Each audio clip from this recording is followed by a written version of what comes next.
Rakhi for bail. MP high court के इस order को सेटिसाइड करते हुए ऑनरेबल सुप्रीम कोर्ट ने कुछ गाइडलाइंस इशू की हैं कोर्ट्स के लिए, जो कि उन्हें फॉलो करनी है सेक्सुअल क्राइम्स के साथ डील करते हुए। तो आइए आज के वीडियो की शुरुआत करते हैं इन्हीं गाइडलाइंस की चर्चा के साथ। हम्म तो चतुर, यहाँ पर ऑनरेबल सुप्रीम कोर्ट ने सबसे पहले यह गाइडलाइन दी कि बेल की कंडीशंस किसी प्रकार से भी विक्टिम और एक्यूज्ड के मध्य किसी भी प्रकार के कांटेक्ट को ना तो मैंडेट करती हूँ, ना रिक्वायर करती हूँ और ना ही परमिट करती हूँ। भाई, बेल की कंडीशंस ऐसी होनी चाहिए जो कि कंप्लेनेंट को एक्यूज्ड से फर्दर किसी प्रकार की भी हरासमेंट से बचाए। फर्दर ऑनरेबल सुप्रीम कोर्ट ने ये गाइडलाइन दी कि भाई, जहां पर कोर्ट्स को बिलीव करने के लिए ऐसे सर्कमस्टांसेस हैं कि विक्टिम की हरासमेंट के पोटेंशियल थ्रेट है, तो वहां पर प्रोटेक्शन की नेचर को सेपरेटली कंसिडर किया जा सकता है और अप्रोप्रिएट ऑर्डर बनाया जा सकता है in addition to the directions to the accused, ताकि एक्यूज्ड विक्टिम के साथ किसी प्रकार का कांटेक्ट ना बना पाए। एक्यूज्ड को अगर बेल ग्रांट कर दी गई है तो कंप्लेनेंट को इमीडिएटली इन्फॉर्म किया जाना चाहिए कि भाई, accused has been granted the bail and the copy of the bail order made over to him और हर विद इन 2 days।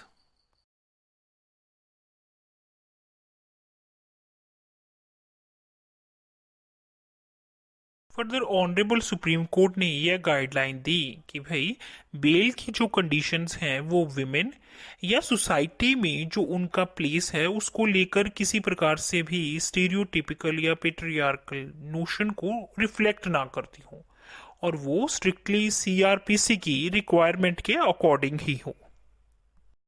जमानत देते समय प्रोसिक्यूट्रिक्स की ड्रेस, उसके बिहेवियर, पास्ट कंडक्ट और मॉरल से रिलेटेड कोई भी चर्चा नहीं होनी चाहिए।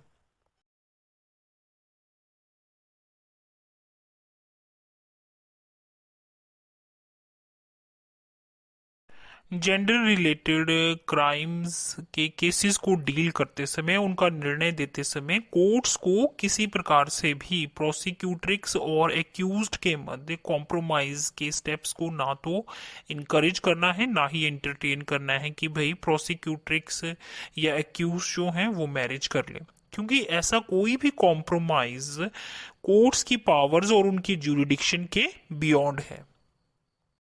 ऑनरेबल सुप्रीम कोर्ट ने फर्दर यह गाइडलाइन दी कि भाई, ऐसे केसेस को डील करते समय जजेस को अपनी सेंसिटिविटी को डिस्प्ले करना है कि भाई, प्रोसीडिंग के दौरान या अपने आर्ग्यूमेंट प्रस्तुत करते समय किसी प्रकार से भी प्रोसिक्यूट्रिक्स का ट्रॉमाटाइजेशन ना हो।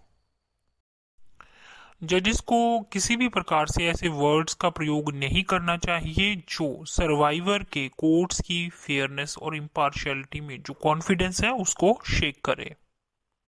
ऑनरेबल सुप्रीम कोर्ट ने कुछ और भी गाइडलाइंस दी, जैसे कि उन्होंने ये गाइडलाइन दी कि कोर्ट्स को अपनी प्रोसीडिंग के दौरान बोले गए शब्दों के माध्यम से या जुडिशियल ऑर्डर्स के थ्रू किसी प्रकार से भी स्टीरियोटाइप ओपिनियन को एक्सप्रेस नहीं करना है, जैसे कि विमेन जो हैं वो फिजिकली वीक हैं, उन्हें प्रोटेक्शन की आवश्यकता होती है, या फिर वो अपने निर्णय लेने में असमर्थ हैं और अपने लिए वो निर्णय नहीं ले सकते। पुरुष जो हैं वो घर के स्वामी होते हैं, हेड होते हैं और उन्हीं को परिवार से संबंधित सभी निर्णय लेने का अधिकार है। हमारे कल्चर के अनुसार विमेन को सबमिसिव होना है और ओबीडियंट होना है, या फिर अच्छी औरतें वही हैं जो सेक्सुअली चेस्ट हैं। मदरहुड जो है वो ड्यूटी और रोल है हर एक औरत का। सेक्सुअल ऑफेंसेस के केसेस में जो विमेन सेक्सुअली एक्टिव होती हैं उनके कंसेंट को लेकर दी गई टेस्टिमनी के एविडेंसेस को असेस करते समय उन्हें सस्पेक्ट करना। सेक्सुअल ऑफेंसेस के केसेस में फिजिकल हार्म के एविडेंस ना होने की स्थिति में विमेन की कंसेंट थी, जैसे इन्फ्रेंसेस लेना।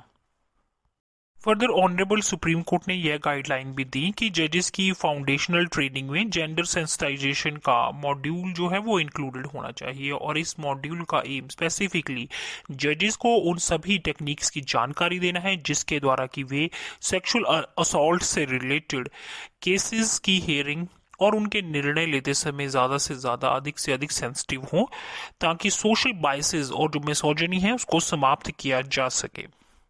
साथ ही साथ ये मॉड्यूल जजेस के रोल को भी एम्फेसाइज करे जो कि उन्हें सोसाइटी में एज अ रोल मॉडल और थॉट रीडर के रूप में प्ले करना है in promoting equality fairness safety and security to all the women जो कि अपने विरुद्ध किसी प्रकार के सेक्सुअल ऑफेंसेस का आरोप लगाती हैं। साथ ही साथ appropriate language appropriate words phrases के यूज का ट्रेनिंग भी इसमें अवश्य होना चाहिए। फर्दर ऑनरेबल सुप्रीम कोर्ट ने नेशनल जुडिशियल एकेडमी से यह अनुरोध किया कि जेंडर सेंसिटाइजेशन को लेकर इनपुट्स जल्दी से जल्दी तैयार किए जा सके ताकि उनको यंग जजेस की ट्रेनिंग का और जो जजेस अभी एजुकेशन कंटिन्यू कर रहे हैं उसका इम्पॉर्टेंट पार्ट बनाया जा सके। ऐसे कोर्सेज सिलेबाई और कंटेंट सोशियोलॉजिस्ट्स और साइकोलॉजी जेंडर स्टडीज के अध्यापकों की कंसल्टेशन के बाद ही तैयार किया जाना चाहिए और इस कोर्स की जो ड्यूरेशन है वो लगभग 3 महीने की हो। पब्लिक प्रोसिक्यूटर्स और स्टैंडिंग काउंसिल के लिए भी जेंडर सेंसिटिविटी की ट्रेनिंग मैंडेटरी होनी चाहिए और ऐसे ट्रेनिंग प्रोग्राम्स का ड्यूरेशन कंटेंट इत्यादि नेशनल जुडिशियल एकेडमी के द्वारा स्टेट जुडिशियल एकेडमी की कंसल्टेशन के बाद ही डिवाइस किया जाना चाहिए। इस कोर्स में एप्रोप्रिएट कोर्ट एग्जामिनेशन कंडक्ट और what is to be avoided इत्यादि टॉपिक्स को विशेषतः शामिल किया जाना चाहिए। फाइनली यह गाइडलाइन भी दी गई कि बार काउंसिल ऑफ इंडिया को सेक्सुअल ऑफेंसेस और जेंडर सेंसिटाइजेशन के टॉपिक्स को ऑल इंडिया बार एग्जामिनेशन में भी शामिल करना चाहिए। हेनरिक इब्सन की यहाँ पर एक कोट चतुर बहुत ही महत्वपूर्ण है। A woman can not be herself in the society of present day which is an exclusively masculine society with laws framed by man with the judicial system that जजेस the feminine conduct from a masculine point of view.